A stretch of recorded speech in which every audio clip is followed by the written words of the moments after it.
Today's episode of the Fan Feed Network podcast is brought to you by Bonheur Jewelry.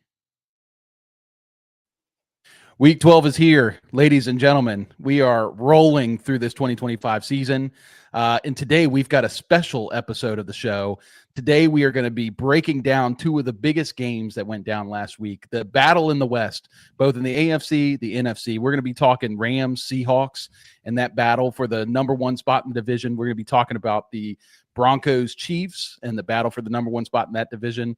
We're going to be covering those games intensely, and then later on, we're going to be giving our game picks. So stick with us if you're here, hang out, and let's get into it.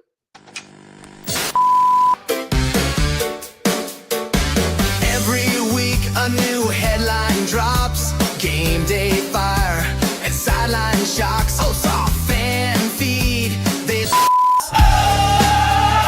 Welcome to the show. We're bringing the heat. No suits, no scripts, just takes from the street. Every week we break down the squads. Real fans. This is the Fan Feed Pod.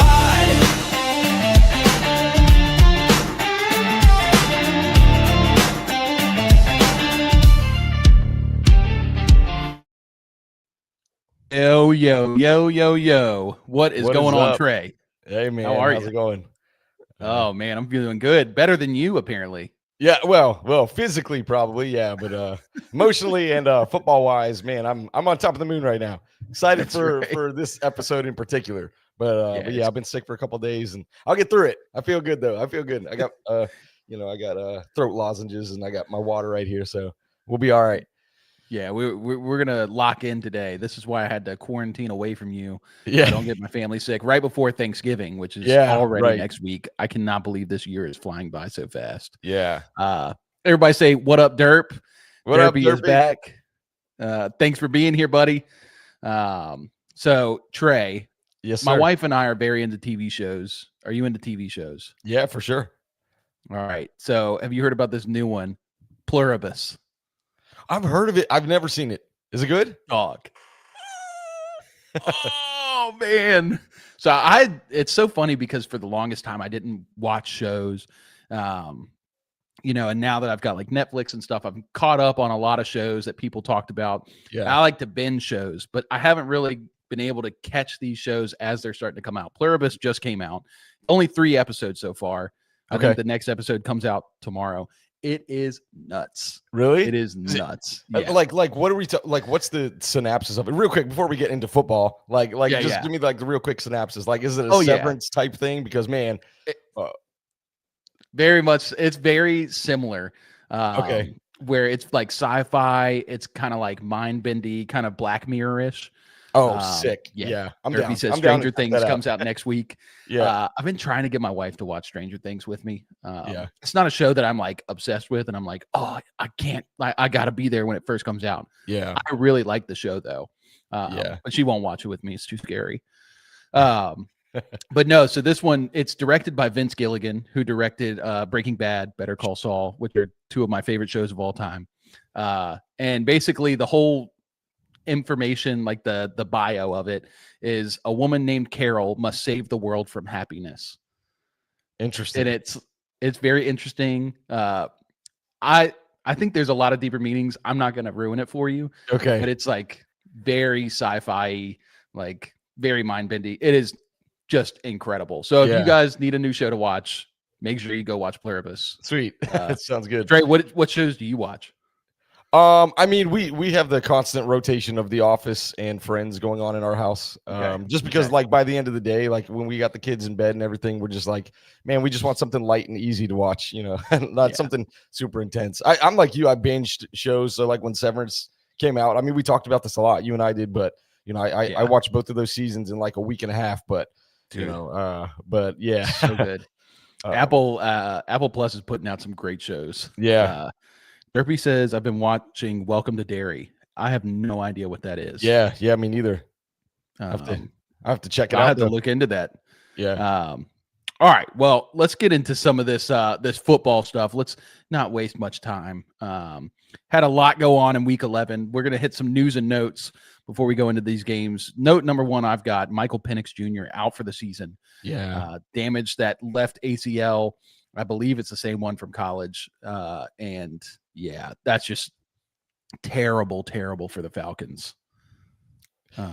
Yeah, sucks. I mean, Caleb said though, right? At least on one of the podcasts, like he was almost hoping that Kirk would come in. It's his official hot take. Yeah, his official. Yeah, from the preseason, he was like, I think Kirk Cousins is going to come in and take the Falcons to the playoffs. He could. he's got his shot. We'll see. We'll see what happens. I don't know. Sucks for Michael Penix. I was high on him, and I really wanted him to be a top 10 quarterback by the end of the season. But it doesn't seem like that's going to be the case. But yeah, sucks for Michael Penix. Just pray that he gets better and next year comes out firing. We were talking about it on the fantasy show about how finally Drake London has like the season we all knew he could have. He was all capable of. And then he loses Penix, and it's just like, oh, come on, man. This is just brutal. Yeah. Yeah, for Atlanta fans, at least you have the Bulldogs. Dude, it's so funny. I somehow on my Instagram reels, I've somehow ended in Falcon fan territory. Okay. And it is the funniest thing. They all hate Raheem Morris. They hate the offensive coordinator, Zach Robinson.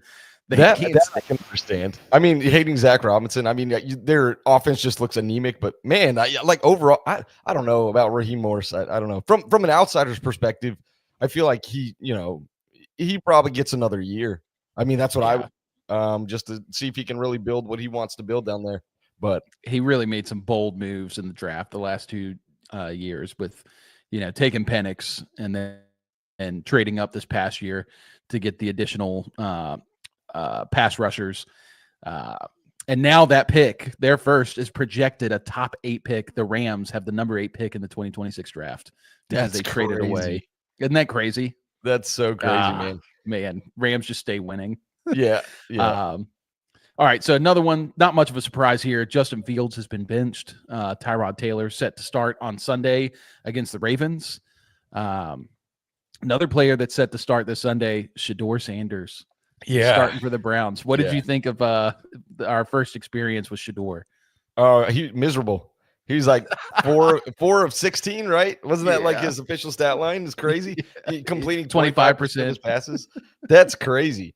Yeah, it was really bad. I mean, I guess the only way up or the only way to go is up from here. So, I'm sure he'll look a little bit better. But yeah, dude, he looked terrible on Sunday. But yeah. We'll see. I don't think he's going to be, offensive player of the year, like one of our writers said at the, in the preseason. Yeah. But no, we'll see.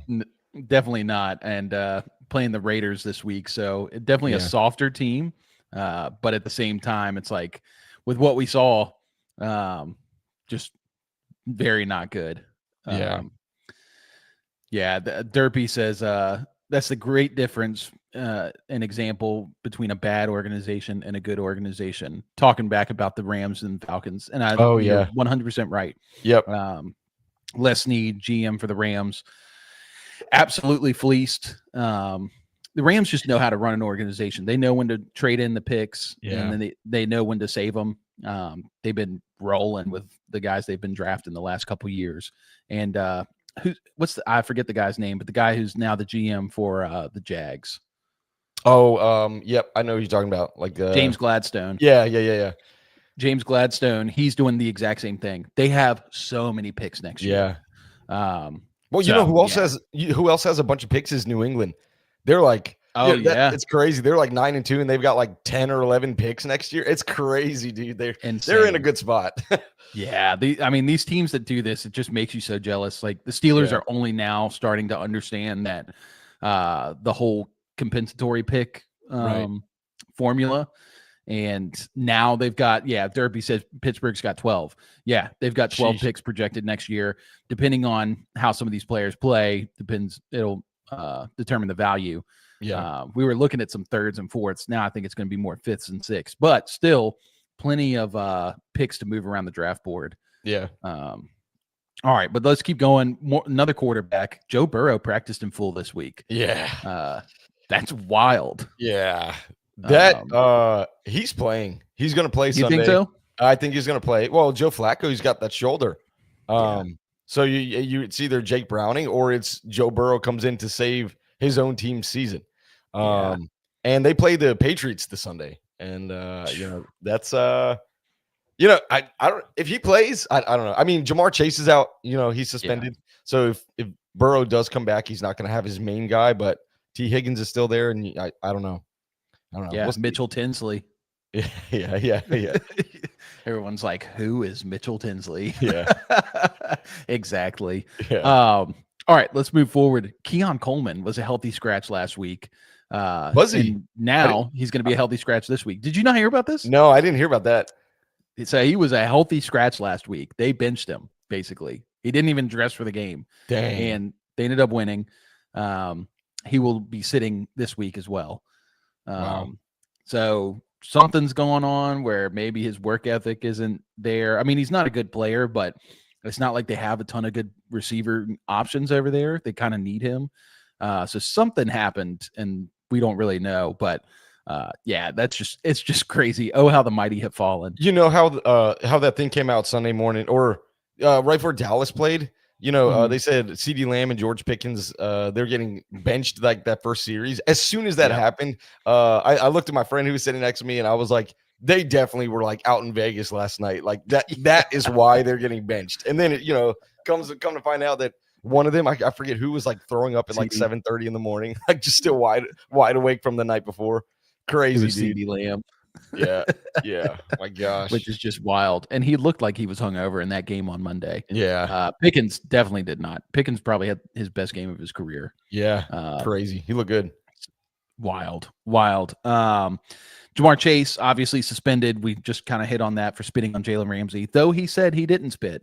But there is video proof of a big fat loogie going right at Jalen Ramsey's face. And that was crazy. That's disgusting.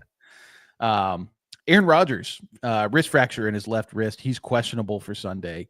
So not really sure what that means. Probably at least one game with Mason Rudolph for the Steelers. Yep. And it's not Will Howard. It's definitely Mason Rudolph. Mason Rudolph's been a serviceable backup for the Steelers. So yeah, he's been fine. It feels like he's been there for like a decade. He went to Tennessee for the last 2 or 3 years. And he came back. Now he's back. Literally didn't know that. I had no idea that he left. He started a lot last year. Once Levis got hurt, he started for the Titans last year. Maybe like 6 to 8 games, something like that. Wow. He was okay. He was fine.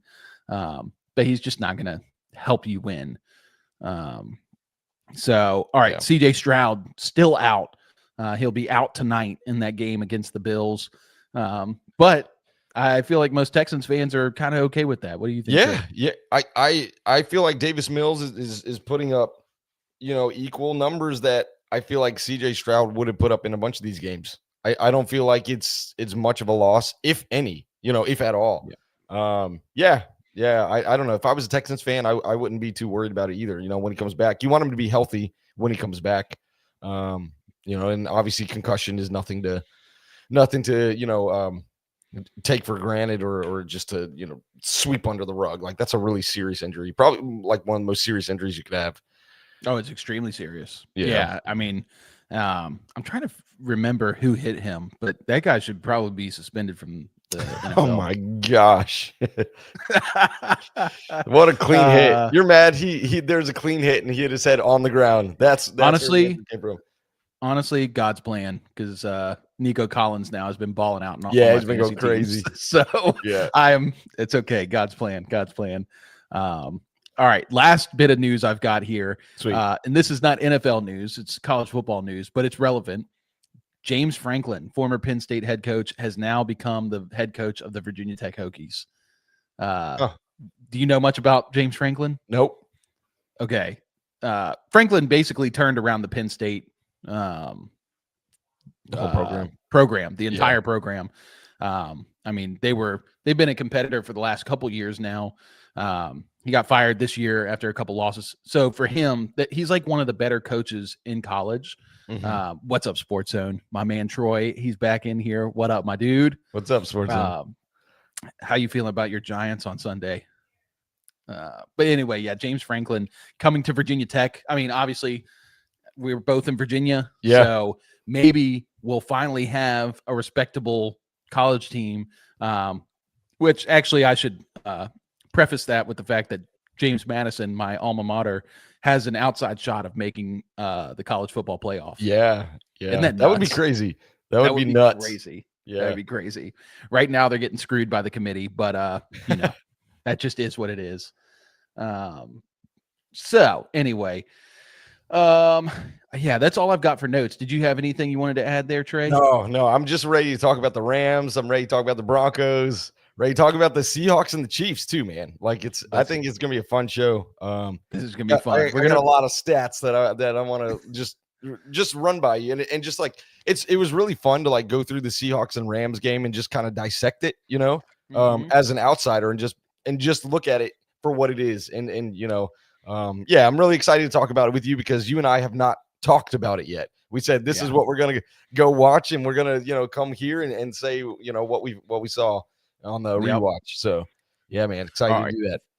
Before we get into that, we are going to share an ad from one of our sponsors, and then we'll get right back to you. Ladies, we did the research for you. Fellas, pay attention. We've partnered up with Bonheur Jewelry. Bonheur is a celebrity favorite, eco-friendly jewelry company based in New York City. They're adored by stars such as Emma Watson, Gadot, Katy Perry, Kim Kardashian, Kendall Jenner, and Hailey Bieber. Their designs have been featured in top publications including Vogue, Elle, V Magazine, and on major platforms. We love them. They have great pricing for luxury jewelry. It's something that you can start planning for before the holidays get here and get it early. Click on the link in our show notes below. You can sign up for 15% off your first order. When you support our partners, you support FanFeed Network. Check them out. Sweet. All right.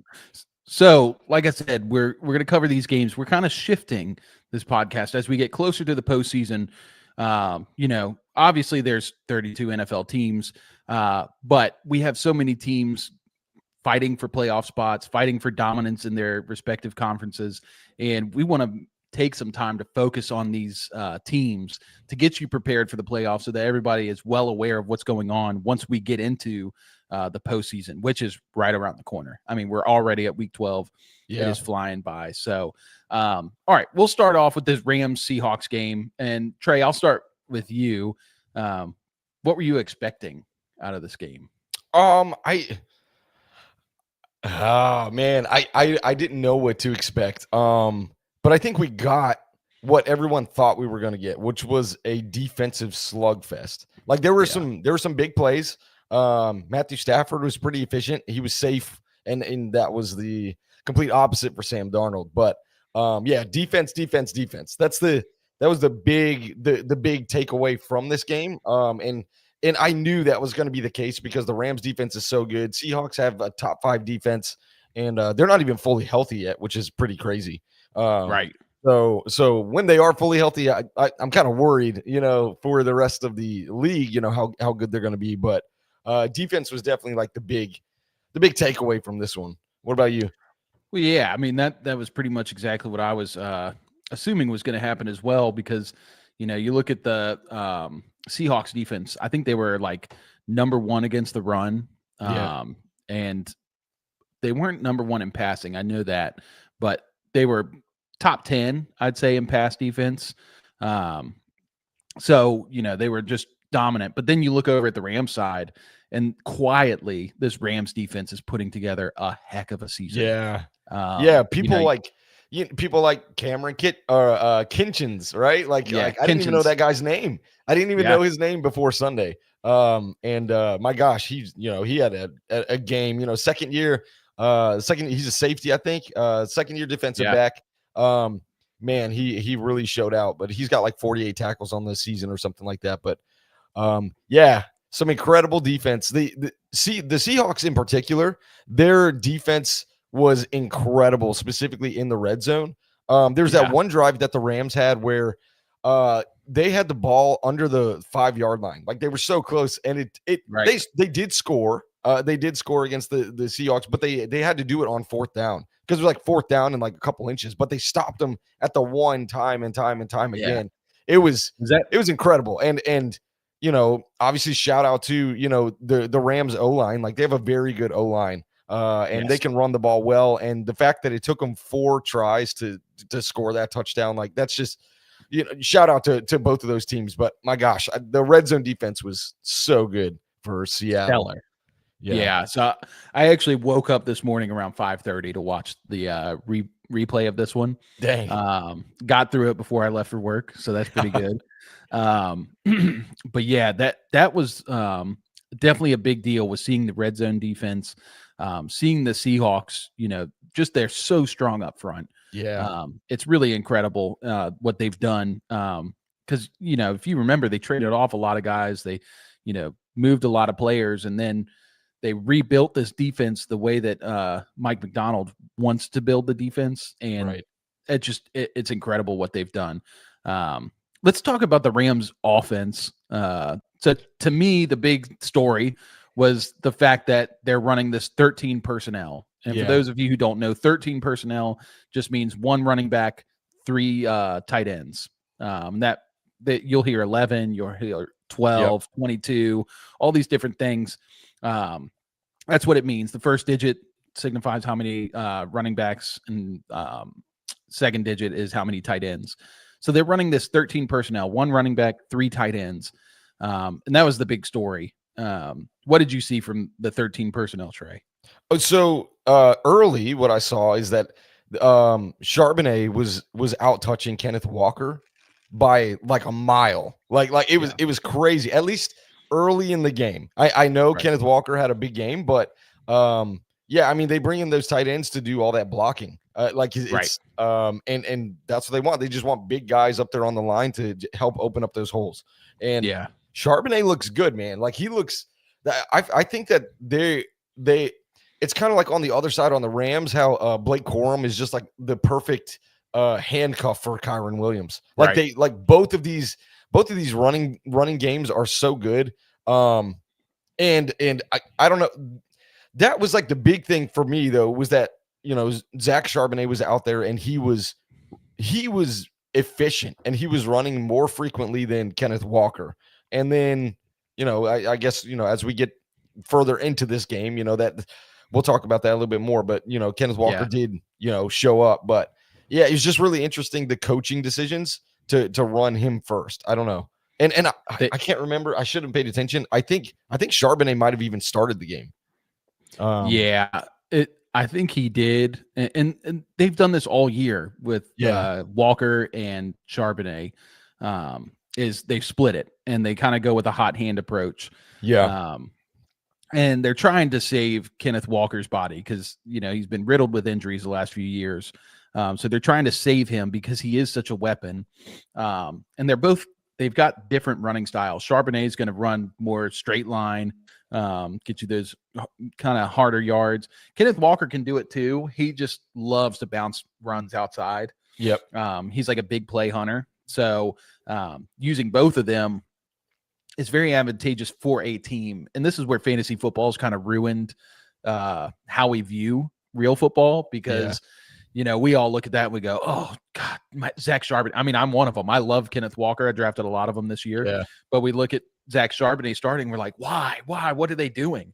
And as a team in an actual real life football game, I think it's a pretty smart play as a coach to run both those running backs, keep the defense on their toes. And you actually see that the Rams kind of have copied that. Kyren Williams the last couple of years has been like a workhorse for the Rams. But Corum, the last couple of games, has been picking up in carries. This game he had 8 carries, didn't add many yards. But they're running multiple backs. They're switching it up to keep everybody on their toes. So I really appreciate that. I want to go back to the Rams talking about that 13 personnel. So basically what I've looked into on this is that they started running 13 personnel back when Puka got hurt earlier in the season.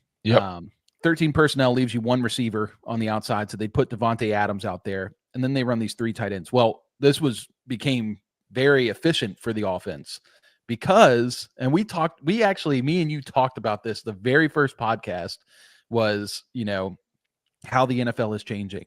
And we talked about how defenses have gotten smaller and smaller and Yep. smaller because we saw so much spread. We saw so much air raid style offenses. And so now the whole NFL's kind of shifted to a more run heavy approach. Nobody's really been bold enough. Well, I won't say nobody. Not a lot of teams have been bold enough to run this 13 personnel. But actually one team has seen a lot of success from this 13 personnel since 2022. Do you want to guess who that team is? Is it the Seahawks or the Rams? Nope. Yeah, I don't know. This is brand new for the Rams. It's actually the Chiefs. Oh, interesting. So in 2022, that makes sense. Yeah, it makes a lot of sense Yeah. because of the receivers. No Dre and what's his name? Receivers. Was it Travis Kelce?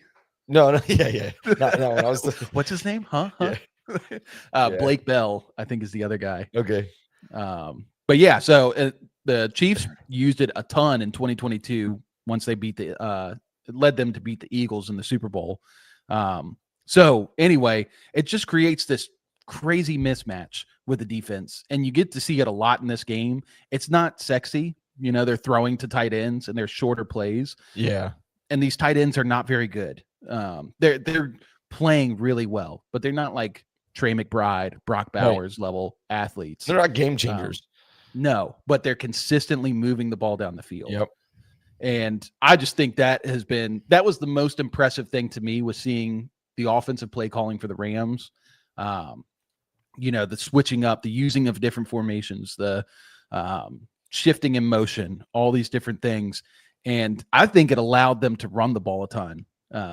You want to talk about Kyren Williams, how he did on Sunday? Gosh, dude, because that's your guy. That's my guy. That's been my guy for years. I love Kyren Williams.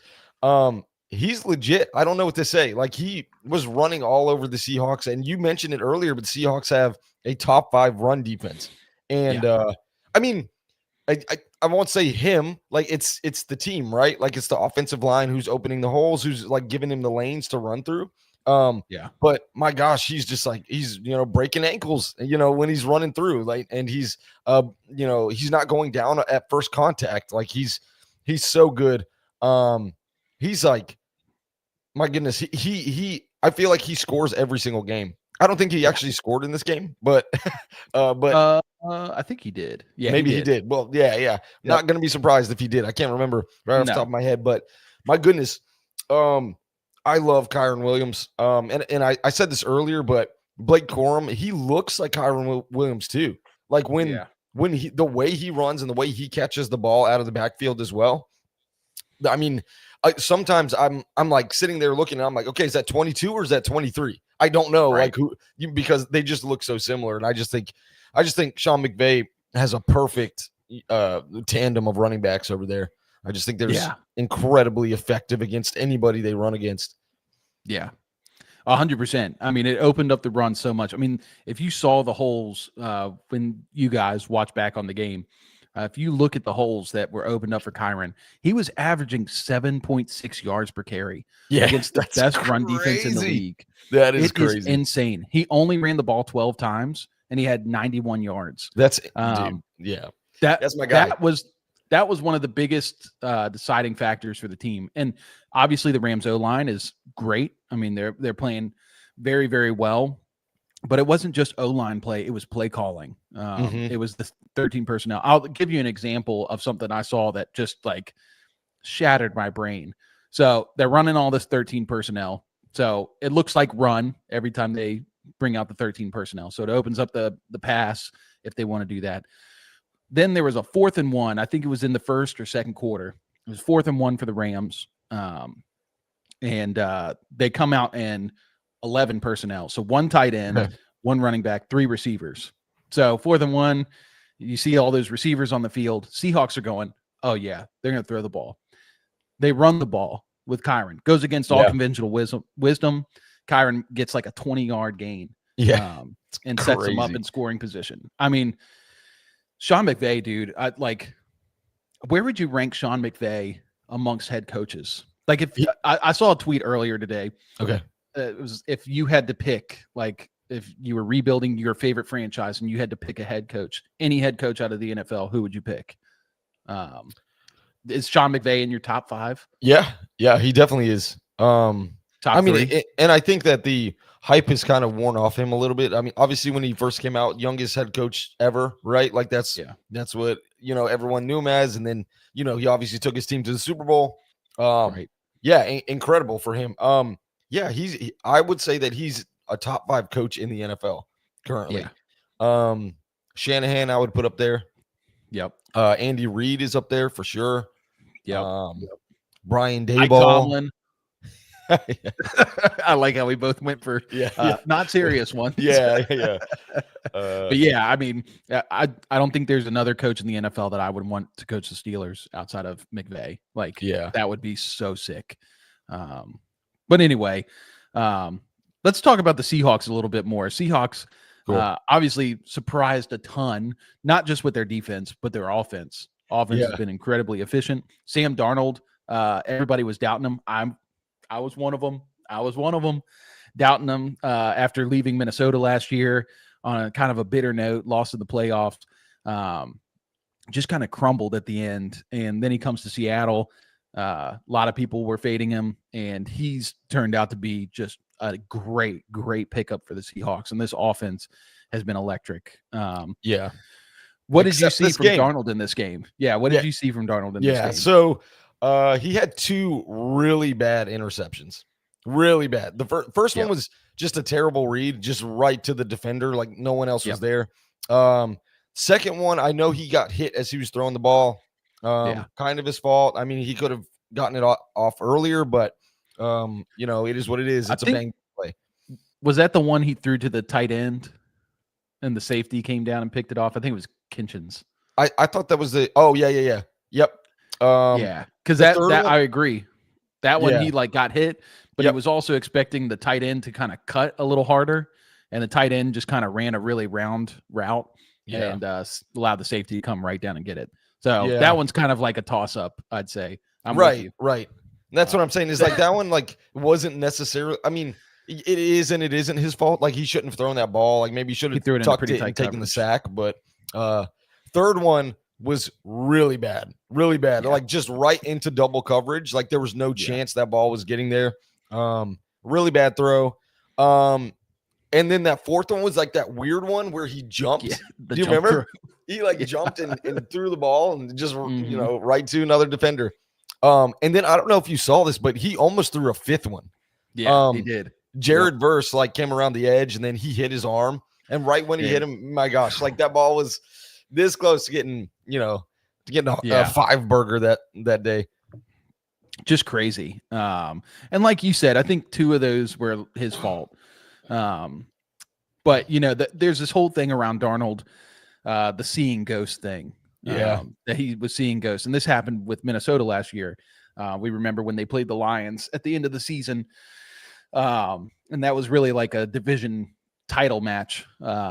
And Darnold, I think he threw 3 or 4 interceptions in that game too. Yeah. He was really bad. And the whole storyline of him seeing ghosts was there.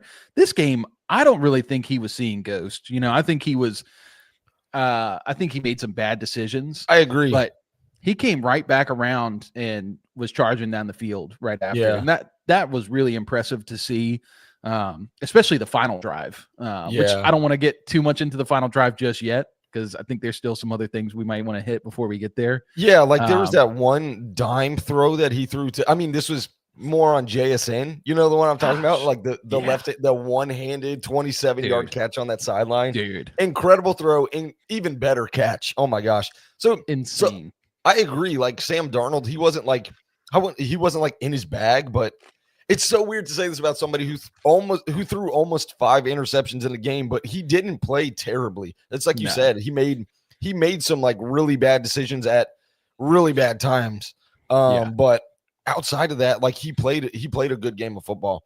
And credit to the Rams defense. Like you mentioned earlier, they just they're quietly just an incredible secondary. They're quietly just an incredible rushing team, and they can stop you everywhere. So, Rams are good. I mean, the Seahawks are also very good. And so, this was just a really fun game because it, every time they play each other, which is probably going to be 3 times this year, I'm going to be watching every single snap of that game. So yes, 100%.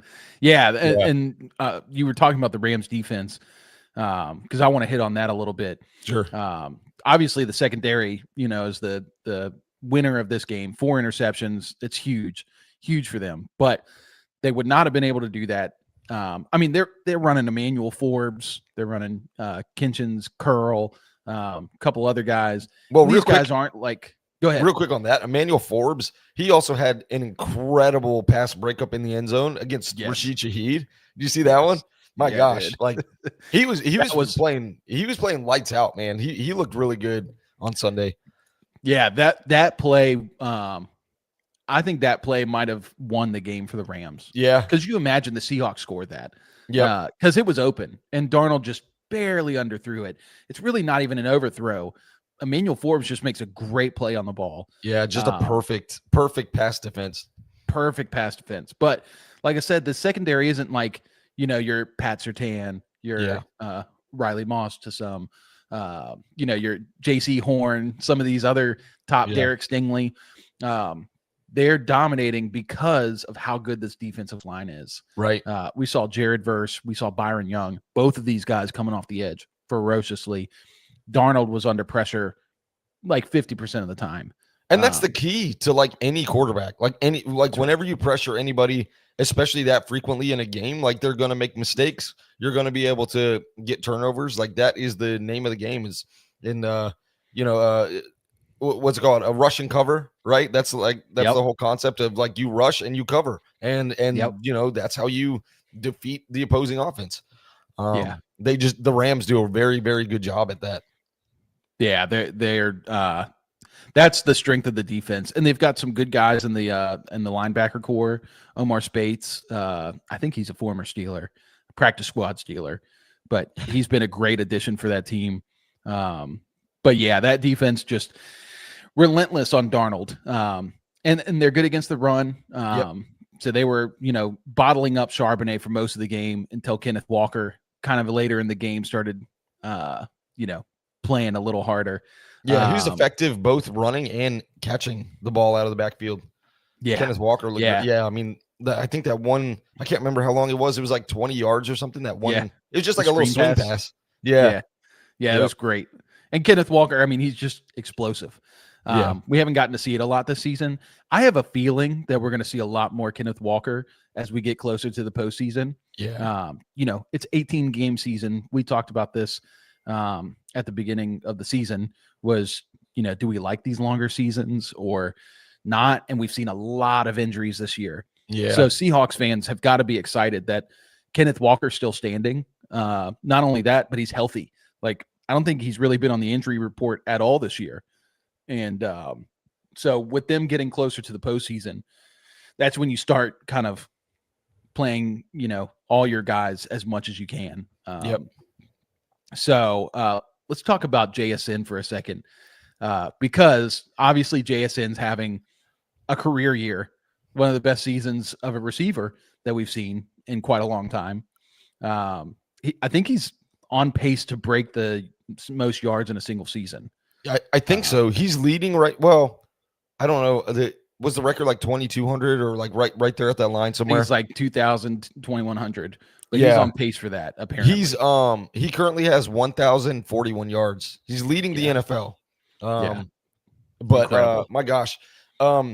He's incredible. Like he went from good to elite this year. Like he is an elite wide receiver. He was crucial on that potential game-winning drive. Like it was because of him that they were in position to even win. And that's the type of guy that you need, just somebody who can come in and make those clutch plays. Right. Yeah. I mean, 100%. Like you said, his rookie year was bad, really bad. Obviously there was coaching issues there, and those coaches are long gone. So we saw him last year kind of break out. But it's not often that you see a guy break out twice. And if he breaks out twice, typically it's not back to back. It's, in the second season and then back again in maybe their fifth season. But he did it twice. He was a good receiver last year, played a lot out of the slot, which is kind of an easier role for a lot of receivers. And the concern with JSN was, can he play on the outside? Well, this year he has shown you he's dominant. Like you said, he's elite. I mean, he's up there. I don't even think it's crazy to list his name up top with Jamar Chase and Justin Jefferson. Yeah. I mean, the numbers would say that you're right. I mean, the numbers like would say that. I'm a little hesitant to put him there right now, like because those guys, they do it consistently, year in, year out. So yeah, I mean, if he does this again next year, if he's at the same pace next year, I'm gonna be like, okay, yeah, he's top 3. Like he's one of those guys. But there was one play. Very good. There's one play I saw that he made in the first half that, most people are just gonna be like, okay, whatever. But it was just a simple up and out, like an out route, a corner route. Yeah. And so he runs it and he breaks to go make the corner. And the guy who was covering him had about 5 yards behind him. So he had cushion. So he wasn't biting on the angle turn. So instead of just sticking with it and just running the route as it was, JSN turned back upfield, made contact with the defender, and then made his turn so that it actually did something for him. Yeah. And he ends up catching the ball on the sideline. It was like a 15-yard gain. It's stuff like that. It's little parts that you see him making these like conscious moves that elite wide receivers do. Yep. Non-elite receivers are just going to run their route. Yep. An elite receiver is going to get open. And that's a Justin Jefferson like special, is knowing how to get open. And that won't show up in the stat box. It will a little bit, but you won't see how often he was open throughout the game. And that's why I say I just think he's up there with the top 3, in the top 3 of the receivers right now. Puka could also be somebody that we put up there. Puka, incredible game in this one too. A little quieter because of the formations they were running, but So anyway, this game came really close. Rams were up for most of it.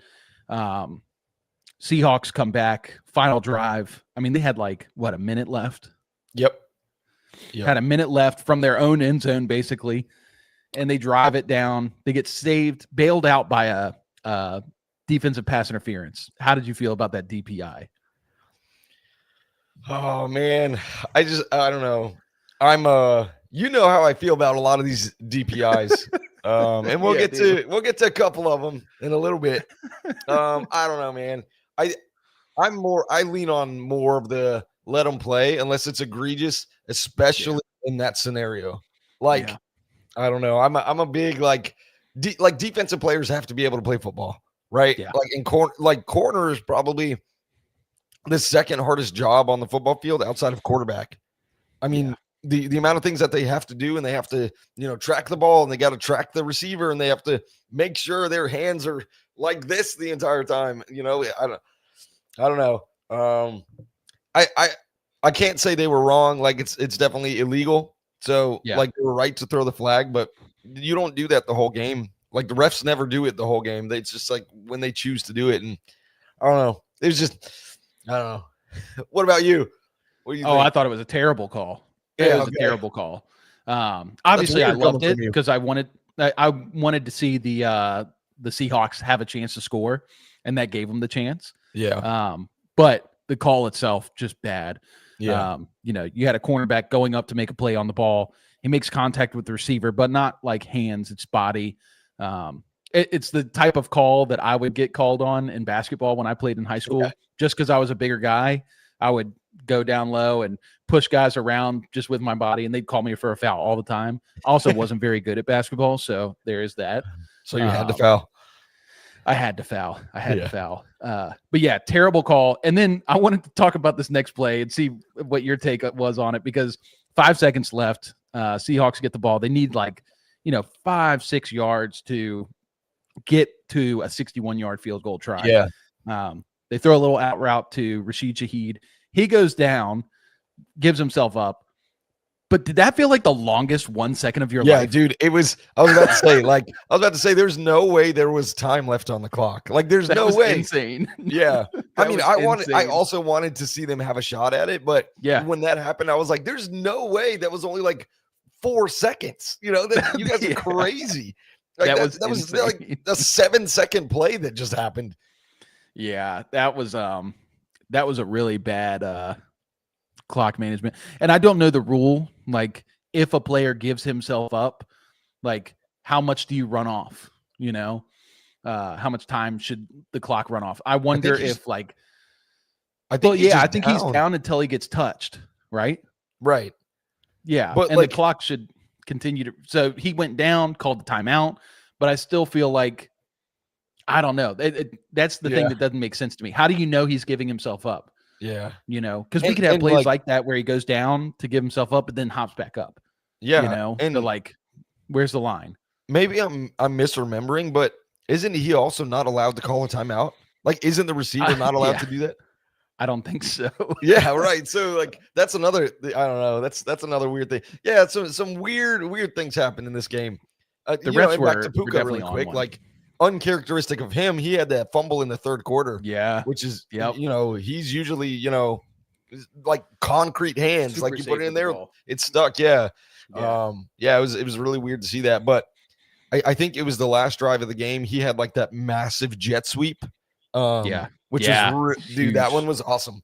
It was like such a good play call, like Sean McVay, and then just using the right personnel to get a big chunk. And of course, give it to Puka, give it to your main guy. He's awesome. Yeah. I mean, you can't say enough about the Seahawks defense though. At the end of that game, especially second half, because obviously Darnold throws the pick, and it's like the very next play that Puka fumbles, and that was a huge play by the defense to force that fumble. And then here at the end, obviously you have that Puka 18-yard run to kind of seal the game, it felt like. But the defense held them the next 3 downs, which they had to. They absolutely had to have it. They held them all 3 downs, gave the offense a chance to win the game. So, this was a great game. I think everybody should go back and watch this. Great game. Especially just like these offenses, the masterminds behind this, both Sean McVay and Clint Kubiak. Yep. Because Kubiak's doing stuff that Sean McVay's stealing as well. Like I said earlier, the dual running back thing, we've seen a lot of Blake Corum this year. And it's not because Kyron Williams is playing bad. It's just switching up the formation, keeping defenses on their toes. You keep each other fresh doing that. Like, you keep Kyron fresh and you keep Blake Corum fresh when you do that. And I know we're probably going to be wrapping this game up pretty soon, but one person we haven't really talked about yet is Matt Stafford, which is kind of crazy. Oh, yeah, we should talk about Stafford. Yeah. What did you think? Like, okay, hang on. I'll just tell you. So the first thing I noticed was he didn't hit 100 yards until the fourth quarter. Mm-hmm. Did you realize that? Yeah. It's crazy. Absolutely crazy. But he threw 2 touchdowns. As you should. And against this defense, again, very difficult to do that. He just played a really safe game. He managed it really well, and that's what an MVP type quarterback should do. You don't want to get too right. You did enough to win the game, which is perfect. Matt Stafford is awesome, dude. He's leading the league in touchdowns right now too. He's got 25, and something crazy I saw on Next Gen Stats. They said, so he's got 25 touchdowns, right? 20 of those touchdowns came against the blitz. Absolutely. Sorry, hold wild. on. Say that one more time. I said 20 of his 25 touchdowns this year came against the blitz. Oh, wow. Insane. Absolutely insane. See, that's a dominant quarterback. Like you talked about earlier, the best way to get to those Tom Brady's, Peyton Manning's back in the day, the only teams that could do it were the guys that could rush a quarterback. That's why the Steelers always gave Peyton Manning such a hard time later in the season or in the postseason. Broncos did the same thing that year that they won the Super Bowl in 2015. They played the Patriots, and Brady just couldn't do anything. I mean, he was so mad. And that's what a good pass rush does for you. So, but Stafford dominating against, the blitz and dominating against, all this pressure just shows you the strength of the play calling and how well he knows the system by now. He's been with the Rams now, 4 or 5 years? Yeah. So he knows the system. He and McVay are really tight. Stafford's just having an incredible season, and you won't see it from the stat line in this game. Right. But I think that was by design. Like, I don't think they were like, okay, let's go get all of our guys, all their fantasy points this week. Like, Puka had a lower game for his standard, 7 catches, 75 yards. Devontae Adams had 1 catch for a touchdown. Yep. But they're running a lot of that 13 personnel. They're chugging down the field, just slowly but surely, running the clock, holding on to the possession of the ball. Just a masterpiece. And Stafford, the biggest thing is he didn't make mistakes. And so, I mean, yeah, you can't say enough about Stafford. I mean, I still say he's playing at an MVP level. Yeah. Yeah. So I think so too. And real quick on Devontae Adams before we finish this game up, but your boy Devontae Adams, you know, he had a couple drops, like a couple bad drops, obviously made up for that touchdown. But I know we talk about this a lot, but in the preseason, one of my bold takes was Devontae Adams top 5 wide receiver. That's what I said. Dang. Man, at least fantasy wise, he's ranked like number 7 right now. And so he's getting there. He's so close. He's so We're getting close. Yeah, we're so close. Come on, Devontae. But yeah, buoyed by touchdowns. He's a touchdown magnet. Yeah, he is. But this, I mean, that was exactly what the McVay offense needed, was that second receiver alongside Puka. Yeah. You know, Puka is going to get you those grimy first downs, you know, catch the ball across the middle, get slammed by a safety, and just get right back up. But having this finesse guy, like I'll go back to that touchdown that Devontae had on the goal line, 1 yard line. They're in 13 personnel. So obviously you see 13 personnel, you see 3 tight ends. You're thinking 4th and 1, Kyron Williams had success so far. They're going to run the ball. Devontae Adams is isolated on the outside. He can either run that fade route or run the slant. So the DB is, you know, doesn't know which way he's going to go. Usually it's the fade. Devontae chooses the slant. Stafford hits him. I mean, it's just perfect execution. Yeah.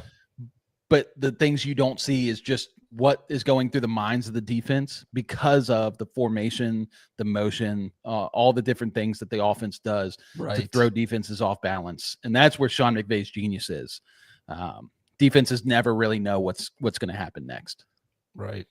So, yeah. But anyway, incredible game. Great game. Shout out to the Rams. They are now, I think they're number 1 in the power rankings. They're number 1 in ours. Yeah, and they should be. Yeah, 100%. They've earned it. Think, you know, I again, you and I have talked about this a lot, but you know, last year I picked him to win the Super Bowl before the playoffs started, and it's like, you know, it's that saying is like never wrong, just early, and never wrong, just early. Yeah. I think they go to the dance this year. I think the Rams are gonna go to the Super Bowl this year. They're so good. They're playing so well. But I could see. I feel like their toughest competition is the Seahawks, who they just beat. And I also think that the Seahawks could just run the table and they could just get, you know, have a lucky game. Okay, so this is like the last thing that I wanted to mention about this game before we move on from it. But the fact that the Seahawks were still in it after 4 interceptions is it's crazy. It's incredible. Like their margin of error is absolutely massive. Yeah.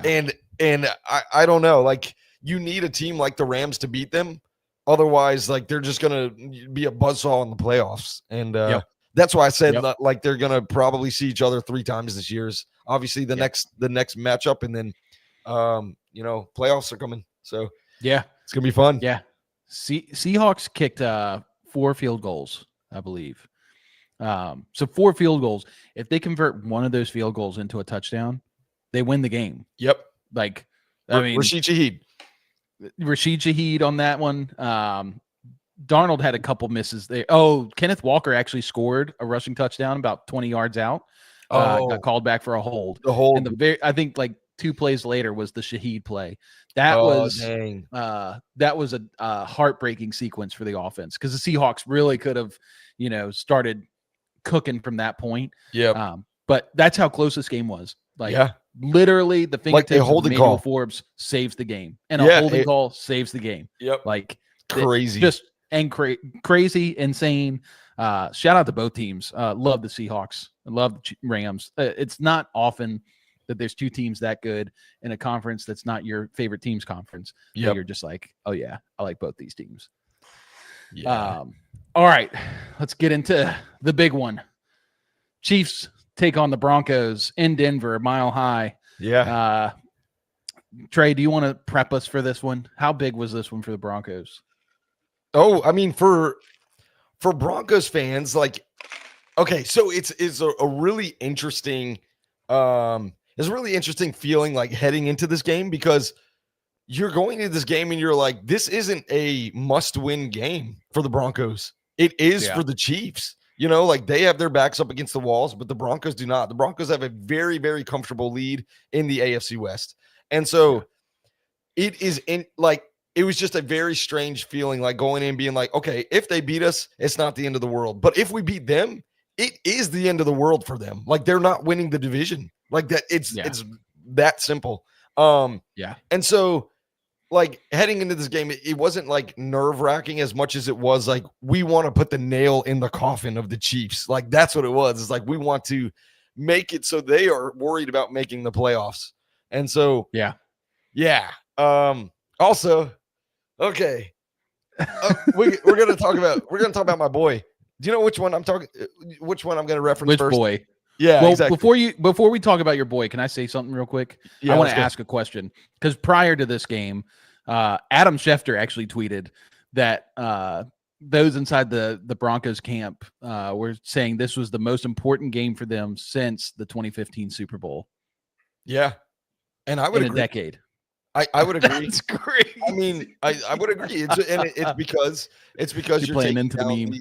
the runner-up of the Super Bowl in 2024. You're taking down the winner of the last 8 divisions the last 8 years in the division. Like this is you basically saying, like what I just said. You know, you are basically saying the Chiefs are not winning the division this year if you win this game. So yeah, it was huge. And it's fun to see Travis Kelce on the sideline be pissed off, and it's fun to see Patrick Mahomes with his head held down low. And my gosh, I gotta obviously some.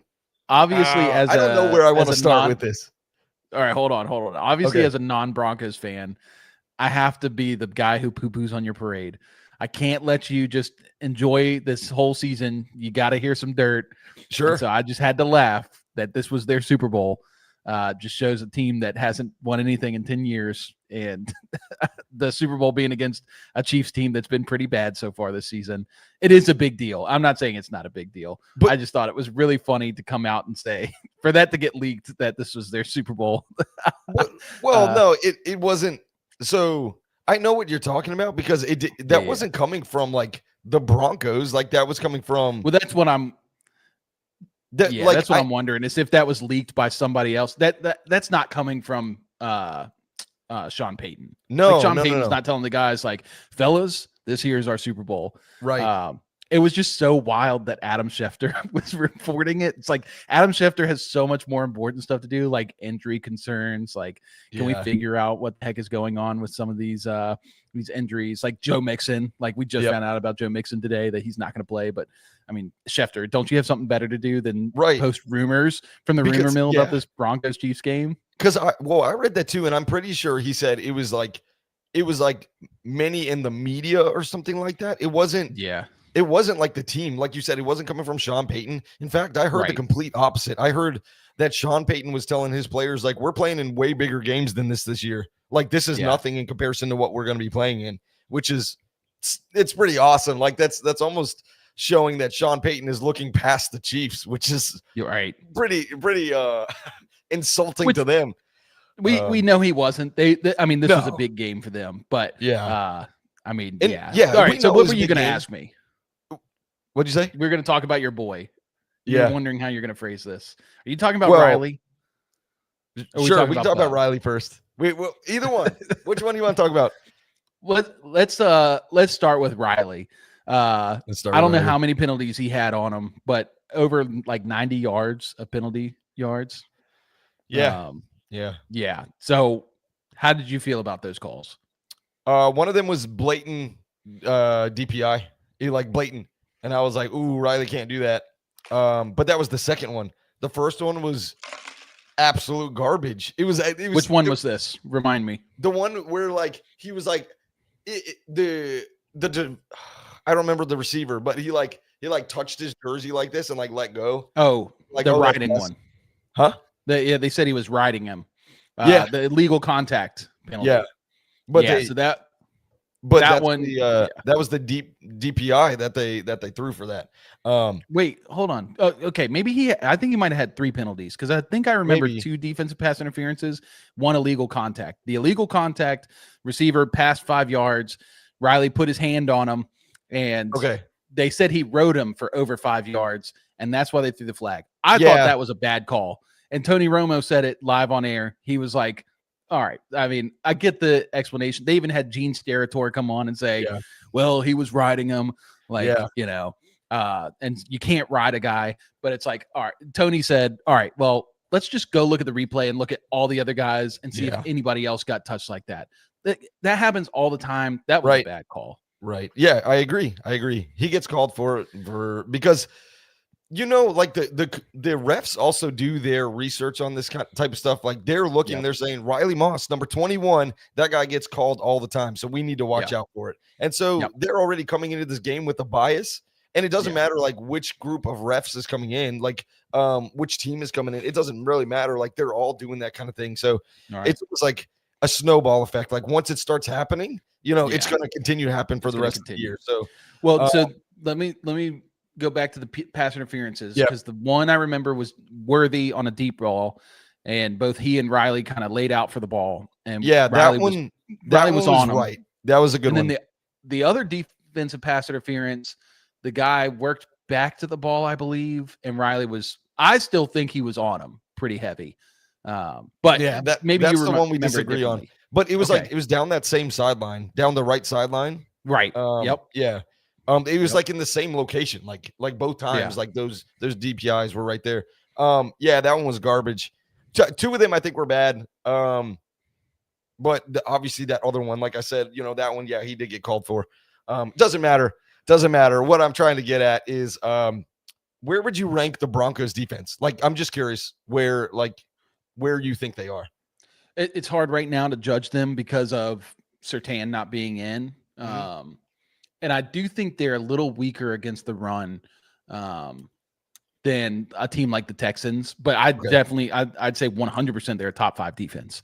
Okay. If not pushing top 3. I think the Texans probably have a better defense.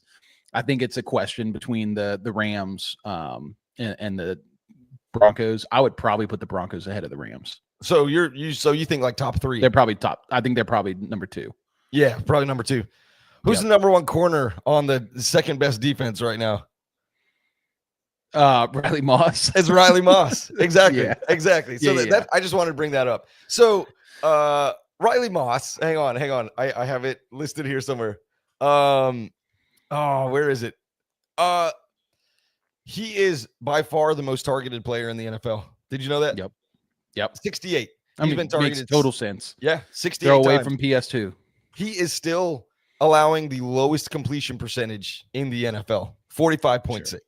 That's even with Pat Surtain out. Even with him covering the number 1 wide receiver. Dude, Riley Moss is a dog. He is so good, but everybody just thinks he gets called for these penalties, and he does get called for them. But I mean, it's like you said, like 2. Okay, we'll split the difference, right? 1.5 of those calls was probably correct on Sunday, right? But the other 1.5 were not correct, and they should not have been called.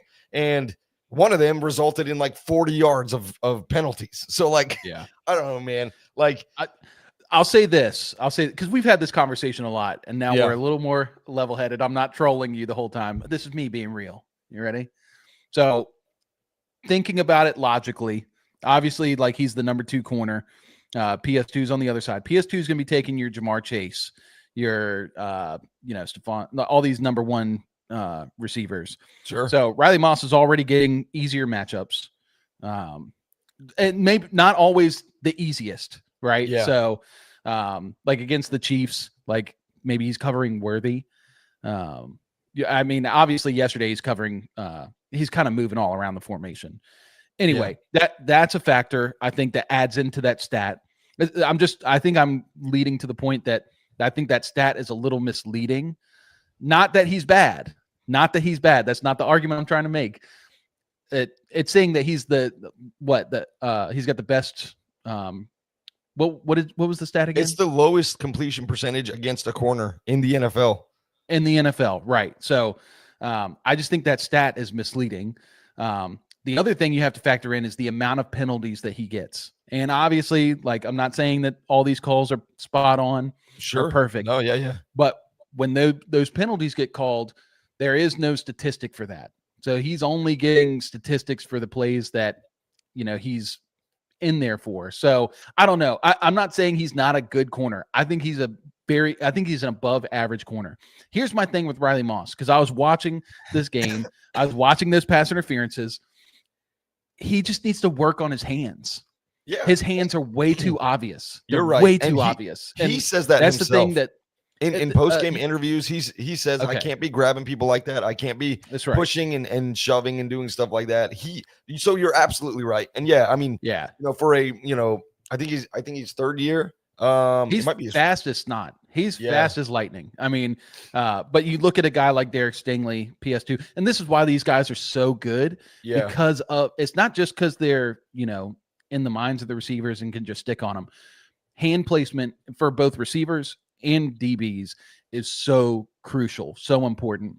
And so, a Stingley can get away with a lot because he knows how to make his hands less obvious. He knows where to put his hands on the receiver. I mean, there was that one where Riley Moss, I think it was the worthy one, the one that we both said was bad. Yeah. On the deep ball, but he literally looks up at the ball and then looks at Worthy and puts his hand straight onto him. Yeah. And it's like, dog, what are you thinking? And that is the thing that's going to, I hope this doesn't happen for your sake, but like in the postseason, if that happens, like it's forgivable in the regular season, but if that happens in the postseason against these teams you cannot make mistakes against, those are crucial mistakes. And these aren't like, 5-10 yard plays. That was like a 40-yard pass, so they got like 40 yards on the penalty. So anyway, I will say Riley Moss is a great corner. He's definitely in the top half of the NFL. Bad hand placement and these mistakes, he's got to change. And it doesn't matter if the refs are picking on him or not. Like you could say that all day, but he's got to change his game. Yeah. Last thing I'll say is, the Chiefs were extremely healthy. The only player they didn't have is Isaiah Pacheco, right? Yeah. That's the only player that wasn't out there on the field. Much. Right, exactly. Exactly. But they have Rashee Rice. They had Xavier Worthy. Do you know what their totals were for the game? Rashi was bad. Rashi was like 5 for 30, 5 for 40. Worthy, I think, had 3 catches. Yep. They were, I mean, they were really bad. I'm just saying, Riley Moss is on the number 1 corner. Or the number 1 receiver. That's all I'm saying. Well, and that's why I say he moved around a lot. It's true. It's a function of the Chiefs' offense. Yeah, because they have so many of these speedsters. They had Jahdae Barron covering Rashee Rice at times. Yep. That other guy. Okay, who is this guy? Jaquan McMillan. Oh, dude. You don't know Jaquan? Jaquan is a dog. Okay, that guy's a dog. Yeah, he's our starting slot. He's been they drafted Jahdae, obviously this year. Yep. And I think a lot of us fans were like, okay, that's the end of Jaquan, but it sucks because he's been so productive for us. Like he is a turnover machine. And obviously he was the one who got the pick. Yeah, he got the pick. They stole one. They stole a pick 6 from Jahdae Barron. His first interception, they stole a pick 6 off of Patrick Mahomes, and they threw some bogus flag for it. Gosh, that's so annoying. Which always happens to Patrick Mahomes. That always happens whenever he throws. Pat just wanted to throw an interception so bad. He threw that one, and then obviously they call it back. But then just a few plays later, down in the red zone, there's that pick. Mahomes just always has to throw one pick. It's so abysmal. Yeah, and and it's interesting, like when he's throwing these, like I think he has 3 red zone interceptions this year. He had one against us, obviously. He had one against the Jags, 99-yarder. And that was a game changer. All these interceptions are like the reasons they lost. Yeah, and that's what I was going to get to. Shoulders. Like when we get to Bo, that's what I was going to get to, is that like Patrick Mahomes lost this game. Anyways, we'll get there. We'll get there. Well, let's talk on some of the Chiefs stuff real quick. So let's talk about their offense, because obviously the offense was kind of a mess. It's carrying over from last year. And it's so frustrating because that first drive the Chiefs had, they beat y'all both times on the deep ball. Both times that Whoa. guys had steps. Yeah. One time, Xavier Worthy beat Jade Barron. Yeah, he beat him bad. Taekwon Thornton. And Taekwon Thornton beat him, somebody on the other side.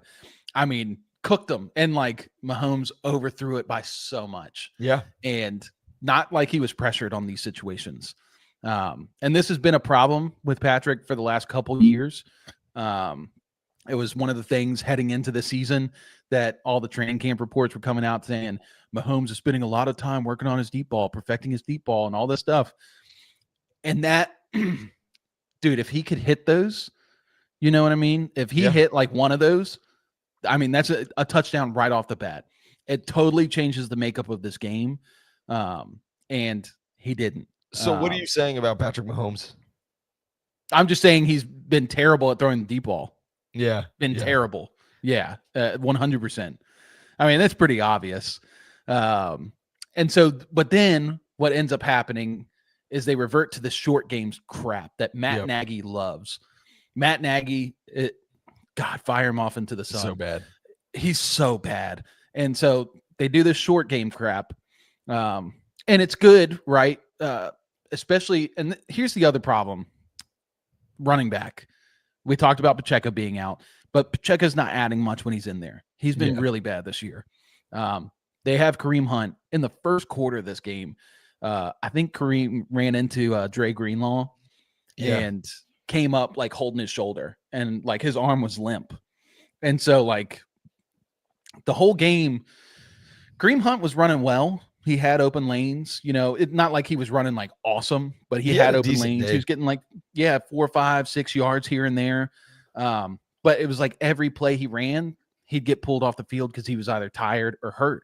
Yeah. And so you think back to the trade deadline, and me and you were talking about, you know, potential options. Breece Hall, the big one. And apparently from reports, he was worth a third to the Jets. Chiefs wouldn't give up a third. They'd give up a fourth, but not a third. So they screwed that up. I mean, think about Breece Hall in that situation. I'll go as far and say they win the Super Bowl if they get him. I still think the Mahomes stuff is concerning. Like, but you're right. It helps them so much more because what happened in that game, because they couldn't depend on the run, is they shifted to this pass-happy offense, but they're using the pass as an extension of the run, meaning they're using the short game, the quick game stuff, the RPOs. And so what happens then is everybody creeps up, and you're supposed to be able to throw the deep ball. They can't convert these deep balls. They had one deep throw that counted, and Taekwon Thornton, great catch, great play by him. But they couldn't do it consistently, and that is going to kill them. And that's probably why they're struggling so bad this year. I thought Mahomes played pretty well the first couple games and was hitting some of these deep balls. It's been really bad since then. He's kind of reverted back to what he was last year, and it's kind of concerning. Yeah. I mean, in the biggest, I'll save that for later. Yeah, I mean, I was going to talk about that. Maybe this is a good segue to talk about the quarterbacks. If you want to jump into that. I don't have a whole lot on. Well, we've talked on Mahomes. Yeah, I mean, I feel like we've talked on Mahomes, so we can talk about Bo now. Yeah, well, okay. So where would you rank Mahomes right now? Like, he's still a top 10 quarterback, top 10, 5, top 5, maybe potentially top 5. Yeah. Yeah. I think I would put him up there too. Yep. So, all right, let's see where I want to start. So your biggest knock on Bo Nix was what you just said about Patrick Mahomes, right? Is that he can't hit the deep shots, like, and that he's not able to. No. That's what you told me last week. Well, I did say he's bad at the deep ball, very bad at the deep ball, and has been this year.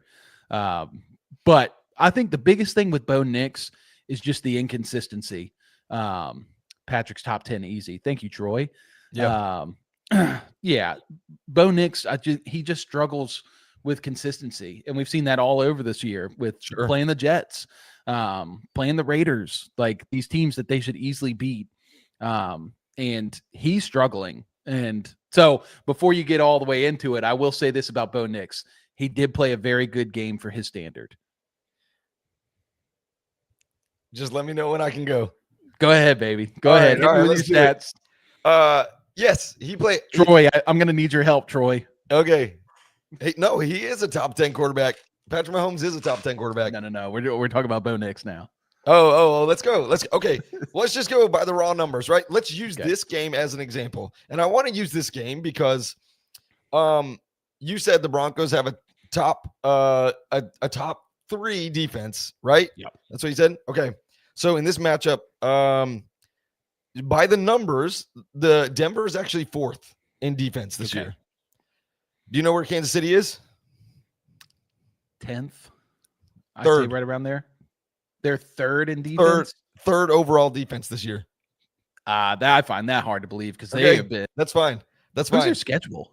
Because they've been way worse than they have been over the last few years. I'm saying that for a reason. I'm saying that for a reason is because by the numbers, at least that's what this is. Pro Football Reference. They're the ones who say that they're 3rd overall defense. Okay. So let's just go really quick. So I just want to touch on the deep ball really quick.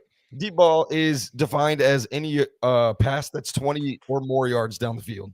Right. That's what it is. You already mentioned it. Patrick Mahomes, he completed 1 for 61 yards, right to Tyquan Thornton. Great catch, great throw. He threw 6. That was it. He was 1 for 6 for 61 yards and a pick. Yeah. Bo Nix was 6 for 11 for 171 yards.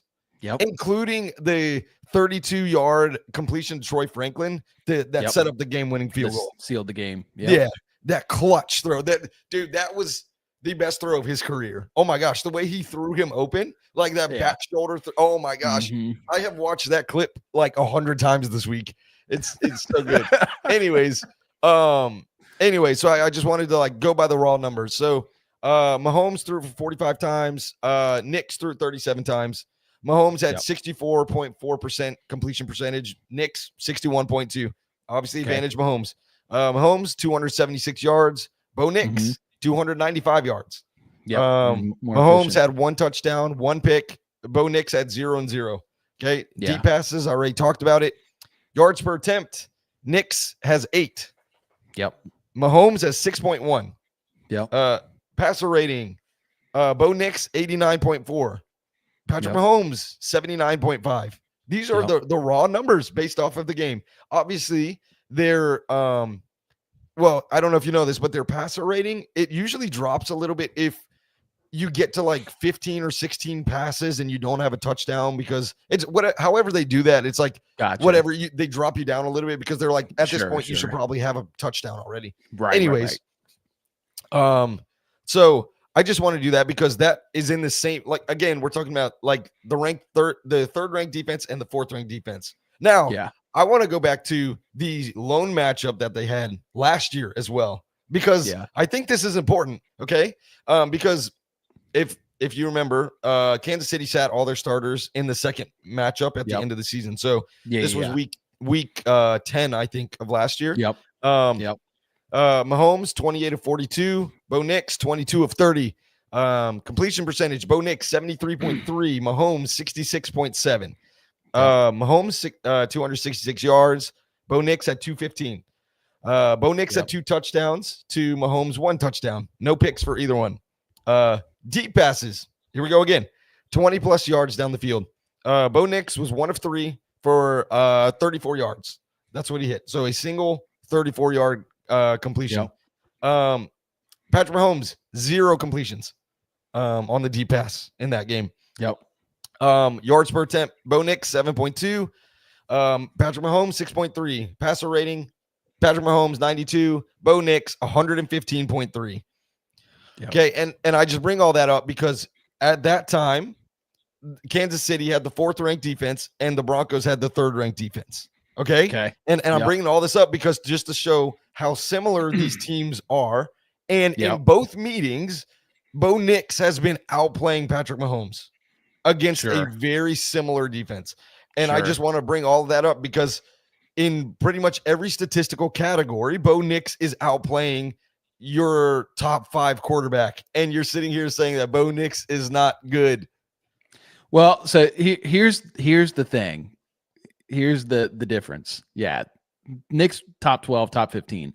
You know, if Bo Nix played like this game consistently, I'd have no problem ranking him top 8, top 6, top 5 even. Sure. This game's definitely an outlier. I think they prep for this one a lot. But here's my biggest thing, because we've seen Mahomes do this for a longer period of time. We've seen how dominant he can be. Sure. And we've seen what a shell of an offense this has been for the last 3 years. And 3 years ago, the little guy named Matt Nagy showed up in Kansas City. Now, I'm not saying that's all the problems, because that's not fair to him. And Mahomes has definitely struggled. That game last year, the 16-14 win, obviously because the Chiefs blocked that field goal, such a bad. I mean, literally everything's turned, because the Broncos now are the team winning all the last minute scores. Last year it was the Chiefs, and now they are losing all the last minute scoring games. Yeah. And you want to know, last year they were 12-0 in one score games. This year right. they're 0-5. Yeah, exactly. 0-5. So everything's flipped.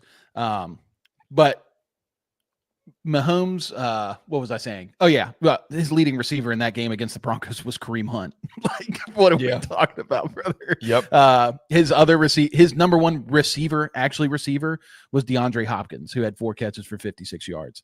Ever since they traded away Tyreek Hill, they have struggled to give him weapons who are competent. I mean, they draft Worthy, and Worthy is frail, 165 pounds, but he's fast as not. And Patrick Mahomes can't hit the deep ball, and it's really unfortunate. So then they get Rashi, and Rashi is, I think Rashi's a pretty good player. I think people are overrating him a little bit based on what he did last year in the beginning of the year. He's really struggled this year, and he had a lot of drops in this game. That Mahomes put the ball. I mean, there was that one play. I know you remember this one because it's a Mahomes special. Tony Romo was like going off. Oh, that's just classic Mahomes. Where Mahomes gets pressured, he rolls out to the right, and at the last minute chucks it down the field, and it's a perfect throw right there to Rashi, like 15, 20 yards down the field, and Rashi can't catch it.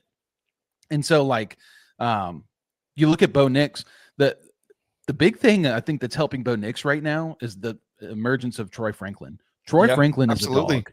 Yeah, he's an absolute dog. And he didn't have receivers last year. I mean, his number 2 receiver in that game last year against the Chiefs, Devon Vele, our boy. Crazy. So crazy. And he's not even getting playing time in New Orleans. Right. Cortland Sutton's good, but he's on the older side. He's more of a slower guy, but now Troy Franklin's playing well. I think that's going to help Nix a lot. So, anyway, what I'm trying to say on this is it's probably unfair to compare the matchups. I will say Bo Nix, I mean, obviously by the numbers, you can't disagree that Bo Nix is outplaying Mahomes in these two matchups. The context there's just a lot of context that, obviously Mahomes is an easier top 5 choice than Bo Nix is. Mahomes isn't going to have like that dull, just terrible game against the Jets. He's going to be efficient. And Bo Nix, unfortunately, has had that against the Jets, against the Raiders. But I'll say this about the Broncos, because that was probably the best game I've seen them play all year. Best game I've seen them play all year. And Bo Nix, that was by far his best game all year long. They were locked in, and I really want to see them continue that. Especially – here's the thing that I love for you, and it reminds me of when Ben Roethlisberger was a Steeler. When I had Ben Roethlisberger as my QB, oh, what a time it was. It's not the greatest statistical quarterback of all time.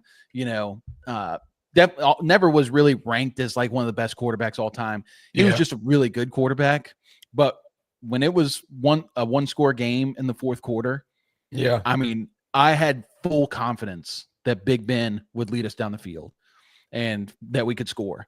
And Bo Nix is doing that in a very similar fashion this year, where he's playing really well in the fourth quarter and really well. This game especially, 3rd and 15 in that final drive.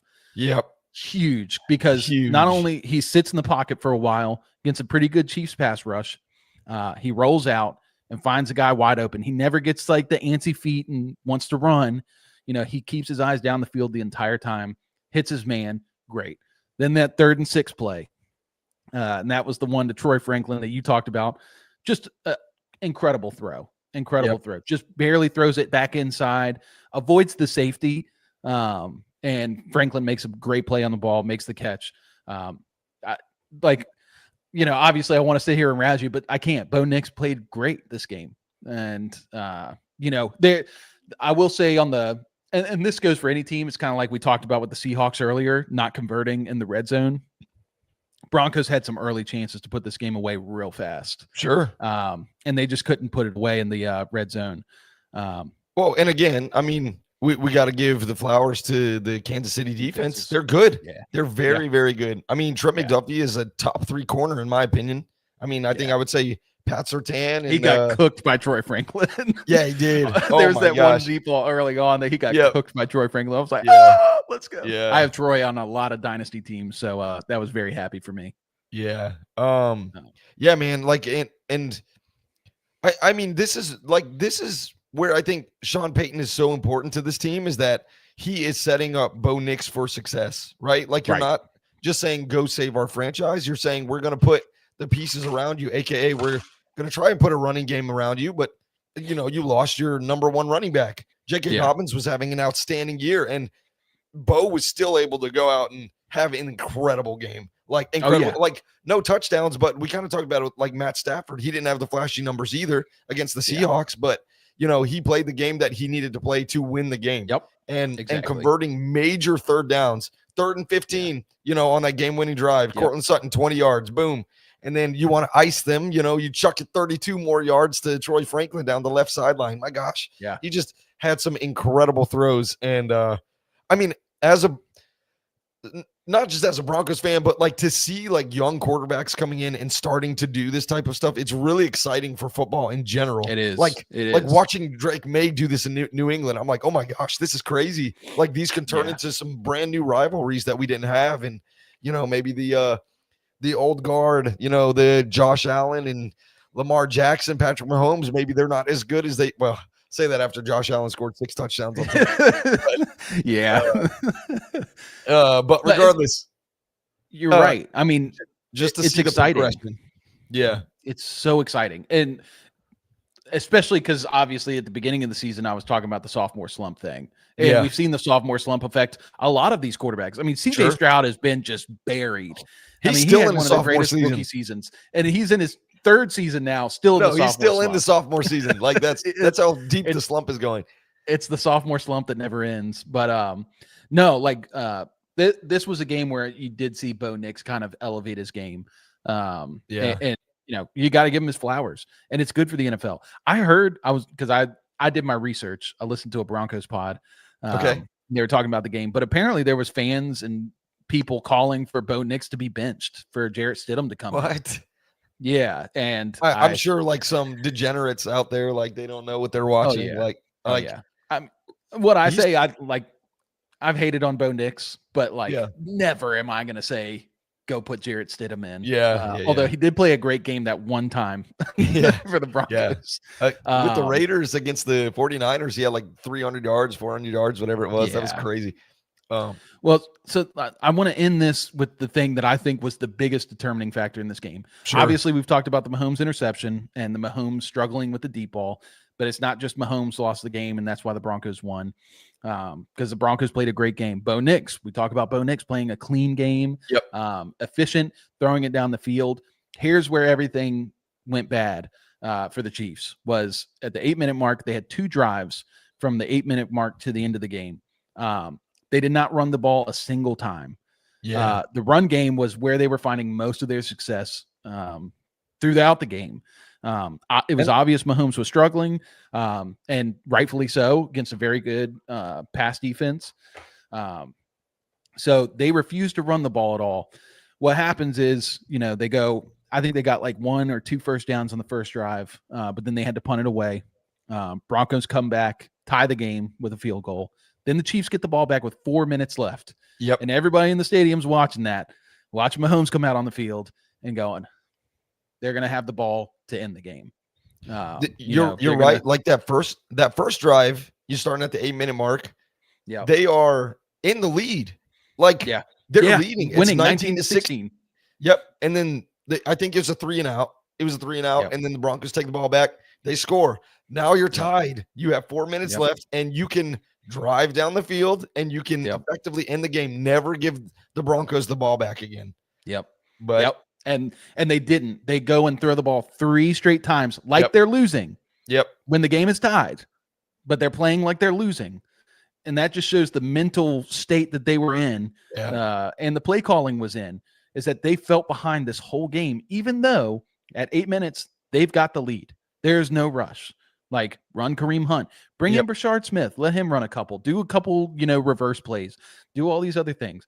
They didn't. And I did look it up. Kareem Hunt, he was running well, 4.5 yards per carry. I don't know why you don't just run that more. Like, that's good enough. That's plenty good enough. And like I said, I think he was struggling with injury. I mean, it was like every play. If you watch that game back, every time he got hit, he just laid out.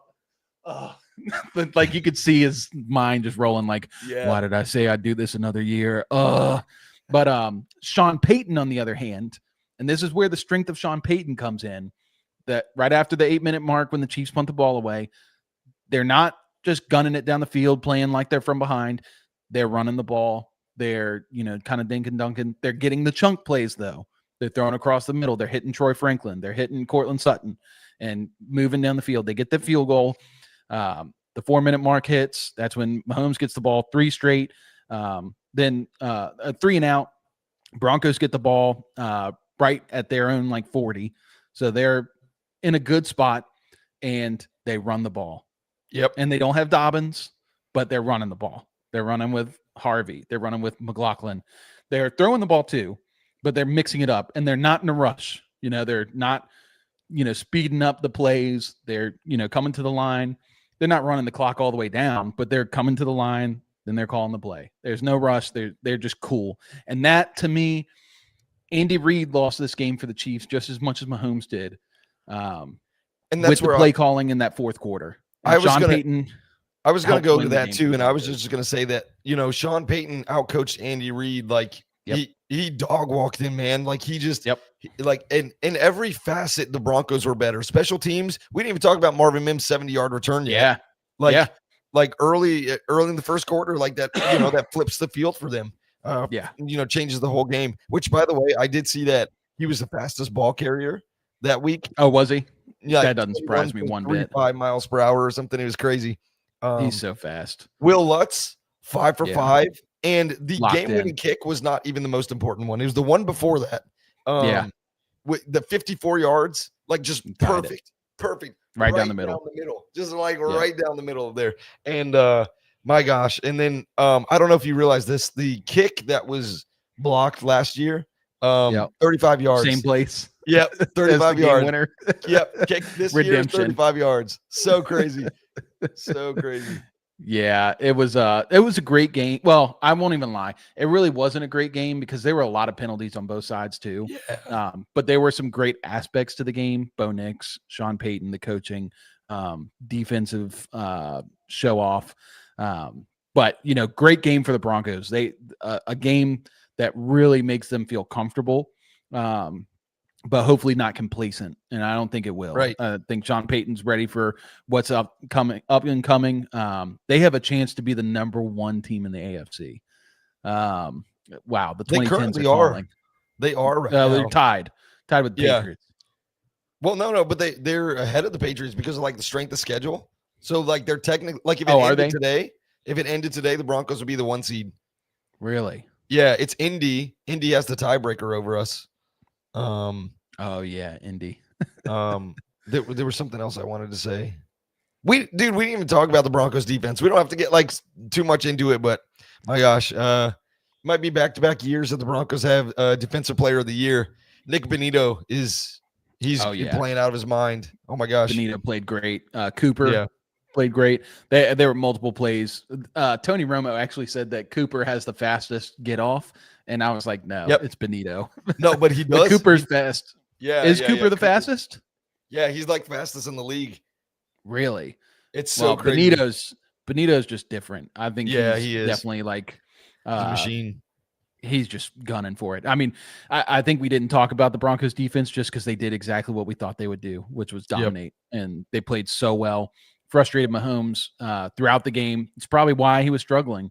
obviously the confidence goes low when he missed those deep shots, but then after that, like, he's under pressure, he's under duress. They're covering everybody really well. Broncos defense just played extremely, extremely good football. Yeah. So, all right. Well, that's all we got for that. So this was fun. I like this. It was good, man. Yeah. Let us know in the comments, you guys who are watching, if you enjoy this style, this way of doing things. We would like to do more of this, especially as we're getting closer to the postseason, like we said, to cover some of these really good teams. Random, but keep pounding, boys. Yeah, let's go, Kendrick. Carolina Panthers. It is a crazy year to think that the Carolina Panthers have a better record right now than the Kansas City Chiefs. Yeah, let's go, Panthers.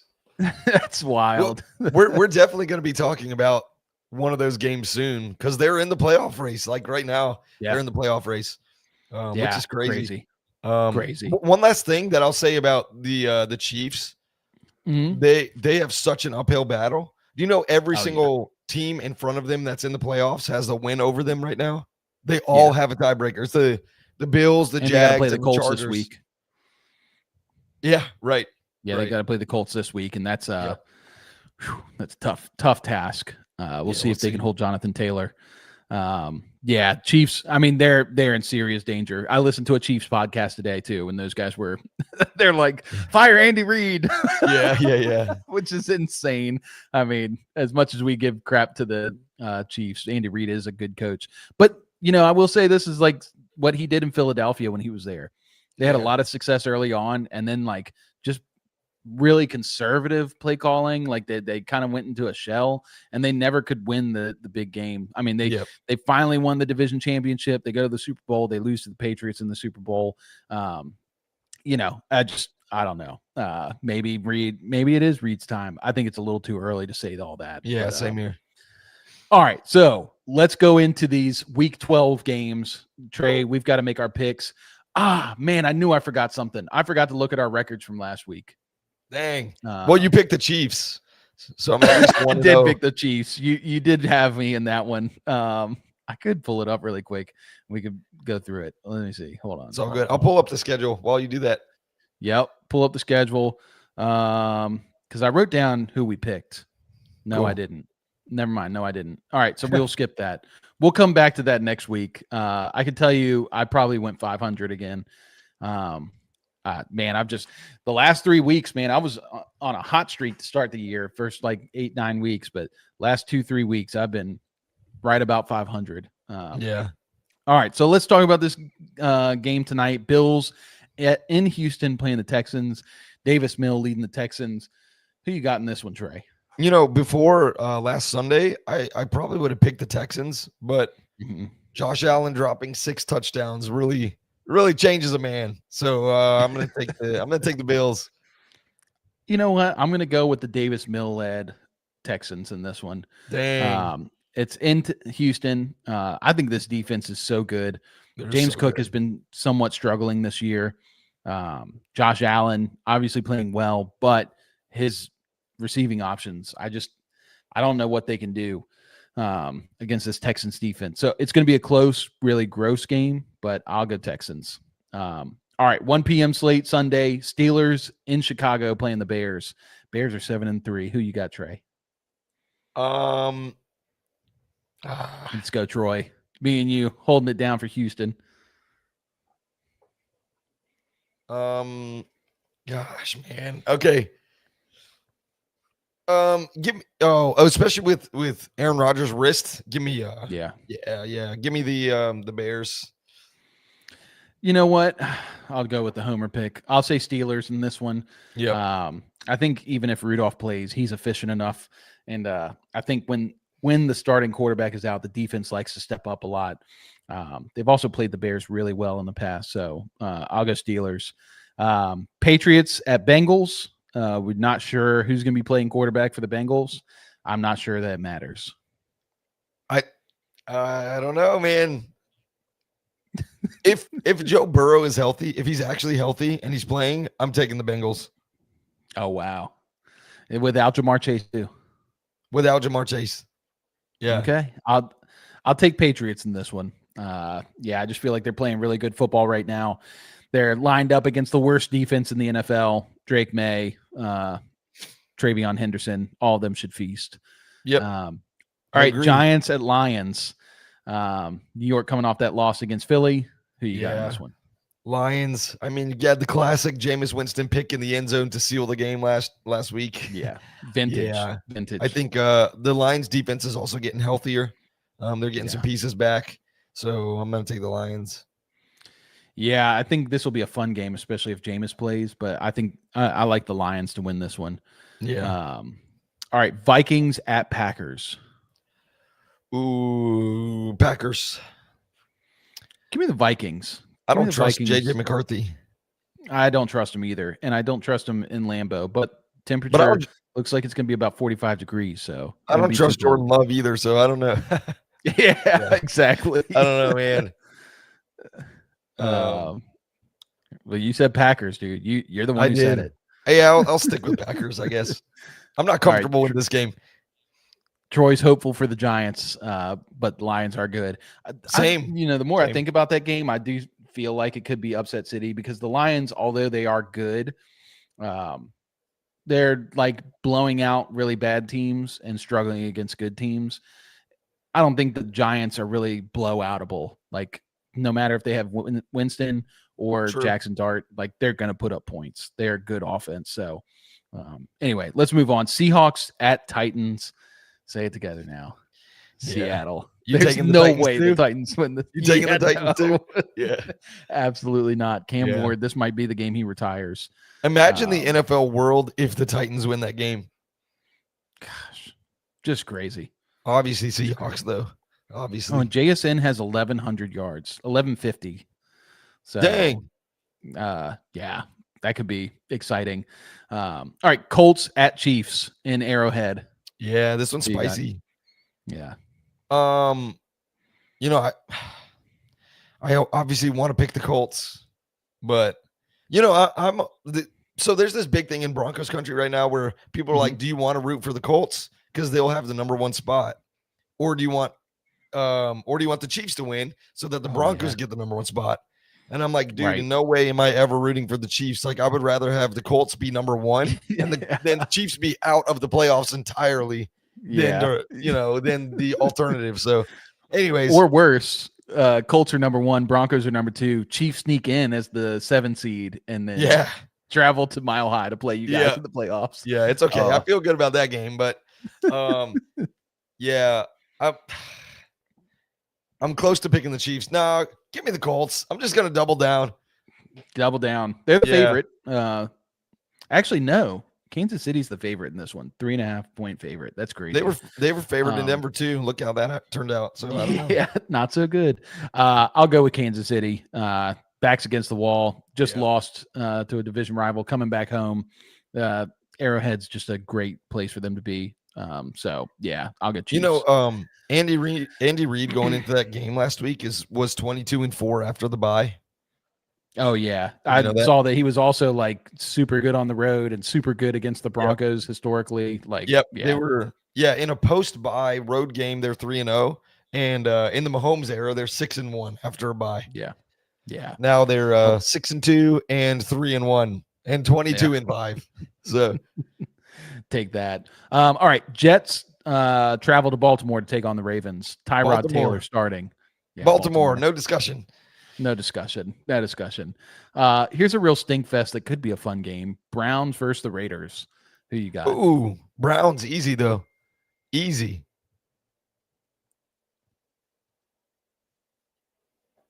Are you there? I'm just letting you just the Browns? What you just said. Browns easy. Browns easy. Their defense is so much better than Geno Smith. It doesn't matter who you put out there as quarterback. You could kick 6 field goals and win the game against the Raiders. Like, you can kick probably 3 field goals and win again. You can. I know that because the other scored 10 points. Yeah, Broncos scored 10 points and beat them. The Raiders are bad. They're so bad. They are looking to 2026. They're not looking at this year anymore. I'm taking the Browns. You're just underrating how bad Shaduki is. Myles Garrett he's unreal. He's on another planet. Disgusting. Yeah, he might have 7 sacks, 8 sacks in this one. I'll go Raiders. They're at home. Wow. Yeah, Brock Bowers, big game incoming. Troy's going with the Browns.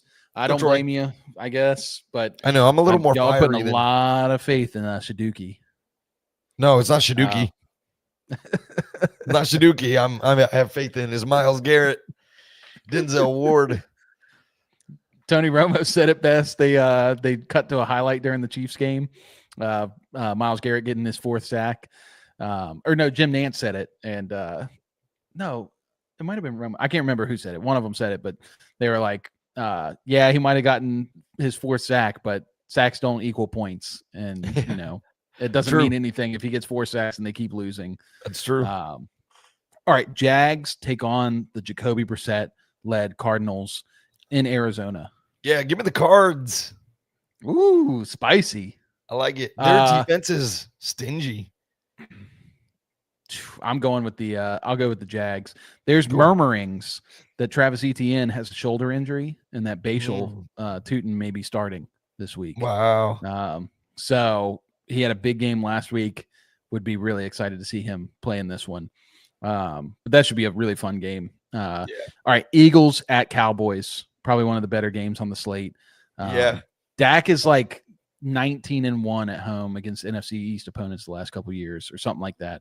I was gonna say I'm actually taking the Cowboys here in this one. Wow. Yeah, Wow. I just think that Philly has some really like serious offensive issues that they can't iron out, and apparently like AJ Brown is like halfway out the door or something. Mm-hmm.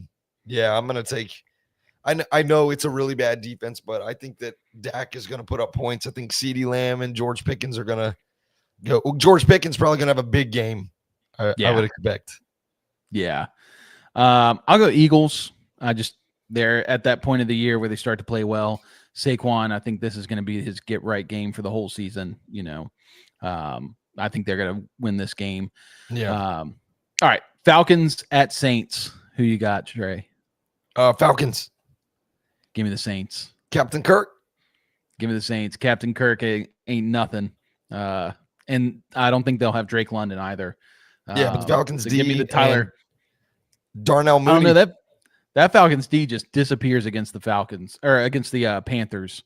True. Shout out Kendrick. Shout out Kendrick. they I don't know. That was crazy.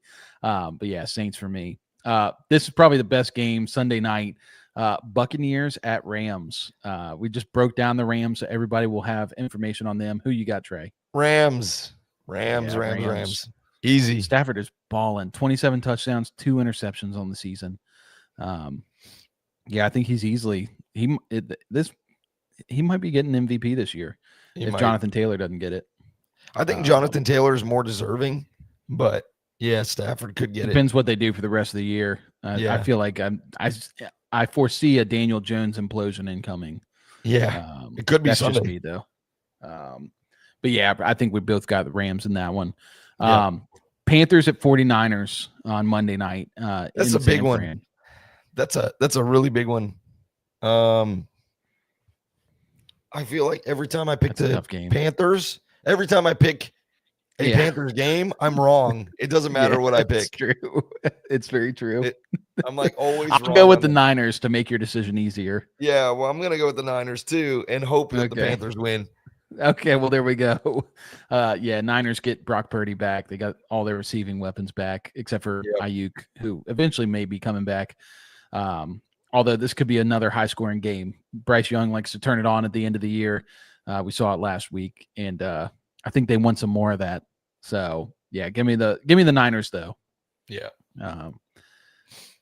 It's Troy says 49ers, but could be the Panthers. That's going to be a really good game.